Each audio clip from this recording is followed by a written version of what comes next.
And I wonder if that's really what Sable Fable is to you. Is that right? Yeah, I think so. I think Sable was a kind of snapshot looking backwards, a 3-song but very thick 3 songs, you know, to kind of look back at the 15 years of sort of maybe choosing to stay in the dark or not really ready to step into the light. And Fable's definitely like what happens when you finally do step into the light. About a month ago, Bon Iver released a new album titled Sable Fable. This is a big deal for me. I've been listening to the band for a while now, and I've been a huge fan ever since. Now, this video isn't about Bon Iver, but about Justin Vernon. Many people think Bon Iver and Justin Vernon are the same person, but they are not.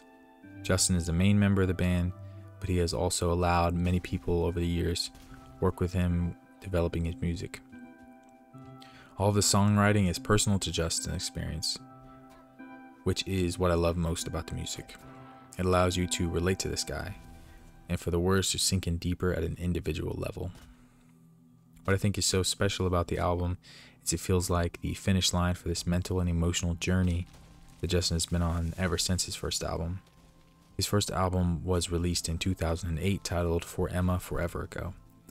This is my all-time favorite album, and I listen to it so much that I hear the beautiful fulfillment on these new songs that bring me a lot of joy for my guy Justin.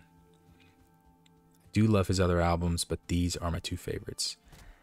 I think because of the vulnerability on both, and then what feels like real catharsis at the end of both.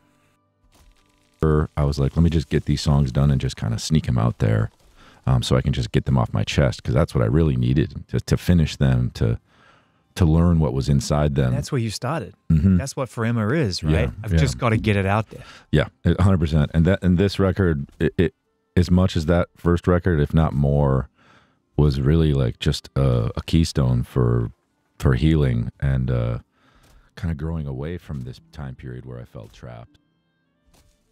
So in short, I want to talk about and explain the song journey he has achieved, along with the connections between For Emma and Sable Fable. I think he has achieved what he set out to achieve all those years ago with that first album. By the way, it's definitely the best time to talk about this because Justin is doing so many interviews, which is great to see because he hasn't done a lot of these before. It makes it easier to do some of this research, but also it's just great to see his face and hear him talk. I just really want to be his bro. The guy's just super down to earth. But anyway, let's start at the beginning. You probably heard this famous story before, but I'll run it down. Just what kicked off Bon Iver. Justin broke up with his band, and soon after broke up with his girlfriend.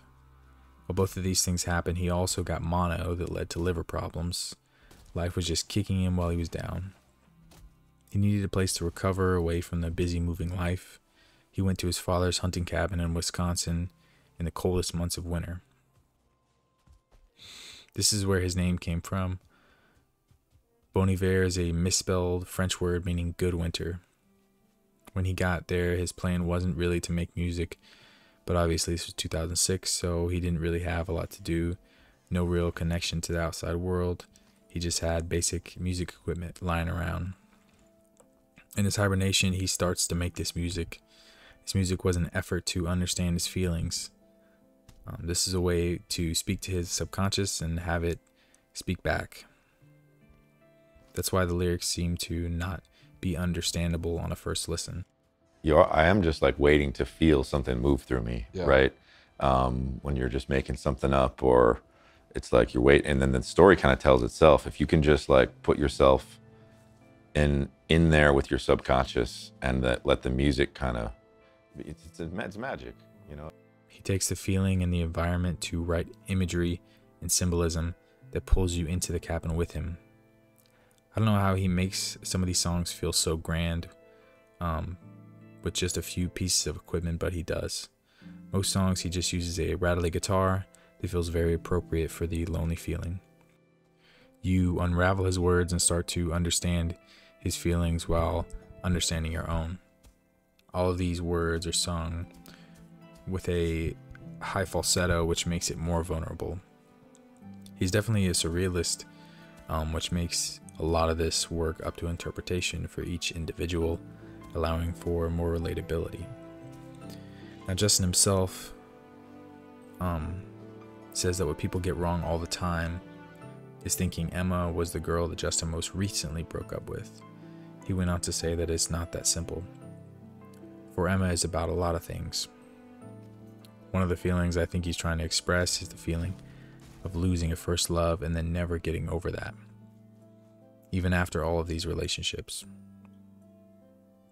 Now, even that could be a symbol of longing, not just about this first love, but about a larger feeling that encapsulates that. It could be a stuck feeling or the romanticism of sadness and longing that can feel good at some points. He has a lyric on the last song of the album titled Regarding Stacks. He talks a lot about this in multiple interviews. He says, "This is my excavation and today is Qumran." Qumran is misspelled, but it is a place near the Dead Sea where the Dead Sea Scrolls were discovered, representing something ancient but filled with wisdom. Excavation is something that he says often, referring to the way Justin is trying to dig up whatever's inside him to study and understand his emotions. Excavation is also the way that Justin creates his music. Instead of creating it, he discovers it inside himself. Skipping to the end of the song, we see Justin finding peace and understanding. For me, these are some of the most important lyrics. He says, "This is not the sound of a new man or crispy realization." In a recent interview, he talked about this, saying, "It's important to be wary of crispy realization." You're not gonna, back, not to be self-referential, but back in my song, the Regarding Stacks, it's like, beware of crispy realization, basically. It's like, be careful of just like, ooh, I can just change my locus and be fine. Like, that's not gonna work. We see it all the time in our lives. You'll watch a TikTok video, read a self-help book. Someone else will say something that seems to fix all your problems. Suddenly you're a better person, but it doesn't work this way. He says after, it's the sound of the unlocking and lift away, meaning that this is the start of a new journey of letting go. It takes time and effort to change. The last line, "Your love will be safe with me." A lot of people find this last line reassuring. For me, in my interpretation, I think that first love and possibly feeling isn't going away anytime soon. It's stuck with him. It is only my opinion, but it might be him understanding that I won't leave him so easily. After the album is over, we hear him turn on the phone, hearing a dial, meaning that he's rejoining the world again. Now let's fast forward to 2024. Bon Iver releases Sable. The title Sable is a word for the deepest darkness, reflecting what we see here. It's a 3-track EP. These songs are the most open we have heard Justin. His lyrics are not shrouded by metaphor. They tell you exactly what he's feeling. The first song, Things Behind Things, is him looking in a mirror, seeing himself as a competitor. He sees problem after problem. When he fixes one, another comes along. The next track, Speyside, is one of guilt and regret, saying that he needs to change, apologizing to us and some individual. Now, last on Sable, award season details the steps of change in a relationship until that relationship is over. Sable's so important because it feels like the excavation that Bon Iver needed. His unconscious helped him to understand himself before, but this excavation is different from this. In Bon Iver's last few albums, 22 A Million and I had the feeling that he was hiding behind some auto-tune and electrical instrumentation along with a lot more layered lyrics. I love these albums, but I can also feel his mental health through the music. These 3 songs are very sad, but it is this kind of excavation and vulnerability that lays the groundwork for healing. Justin has said this in interviews, that people praise him for being sad. That has enabled him to continue to fall deeper to fuel his music. He gives a metaphor of a bruise that keeps being pushed, never allowing it to heal. So like that's what the EP, that's what the Sable concept is. It's just like it's like a nod to the guy in the cabin who's like kind of needed to be sad, or like almost got like accolades for being sad, darkness guy. And I just like wanted to flip it, you know. And so Sable was the confession. It was the last of his sorrows and just saying it how it is. He does this without romanticizing those feelings of isolation. He knows what needs to be changed. Now we are in 2025. He adds to that EP, creating a 2-disc album, Sable, second half Fable. After listening to the first 3 songs, we're thrown into Short Story. Now, this is a euphoric song.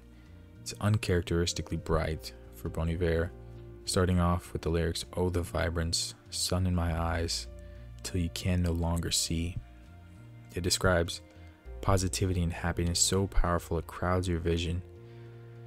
My favorite line is just after that, saying that January ain't the whole world. really, and January ain't the whole world is kind of, all the music drops out, and I say that, and it's almost like me saying it to the guy that sang the 3 Sable songs, the guy that's been kind of in the metaphorical cabin, in the dark.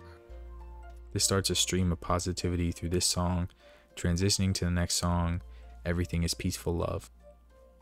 The overall vibe on Fable is, it kind of feels like the start of a new relationship that maybe a honeymoon phase where everything is perfect. The title Fable is something that teaches a lesson. Maybe this relationship will be another lesson for Justin. Maybe not. Maybe he's accepting this feeling without fear of what might happen. Fable also being something that might not be real or otherworldly, which confirms that. Now, listening to the second last song, There's a Rhythm, we get a lot of insight. Justin may have just had the end of another relationship and put in the same place that he's been in many times before. Turning myself around, getting super surprised by somebody coming into my life, and then learning everything about why that didn't go the way I thought it would. He says there are miles and miles of tape. You can watch it, it's been saved. Referring to his life experience, knowing what usually happens from here. That there's a rhythm to reclaim. He sings about changing this rhythm, learning from those mistakes. These lyrics are so open, there's not a lot of decoding to do. He says that maybe it's time to leave behind the snow and the cabin, move out to a land of palm and gold, which is California. He says that he's been down this road before, and that there are still miles and miles to go. This reminds me of his first album. He knows it's not a crispy realization, but a long effort that will allow him to heal. Then at the end, we see this relationship not end, but maybe there's a break. With all this, it's still a happy ending. He's grateful to this person for giving what they gave him. Learning from his past pains and his past relationships, he says that he has no more shame and that things are rearranged. This is the end of a long journey of self-inflicted depression, starting even before the cabin.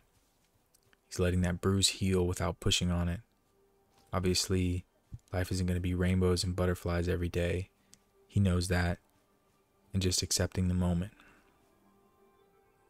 In my eyes, he achieved that excavation he was searching for. That feeling of being stuck is gone. In his place is a clear path to grow. Even his name, Good Winter, tells me that he's been feeding off of this long winter of himself, allowing it to grow. The new album, the last song, Au revoir, no lyrics, but it is a French name which might allude to the fact that he's letting go of that. He's letting go of the winter and letting the seasons change. Because January isn't the whole world, and seasons pass. They come and go just like good and bad moments. But when you're living a good moment or a fable, just be there in the moment. Don't ruin it thinking of what might happen.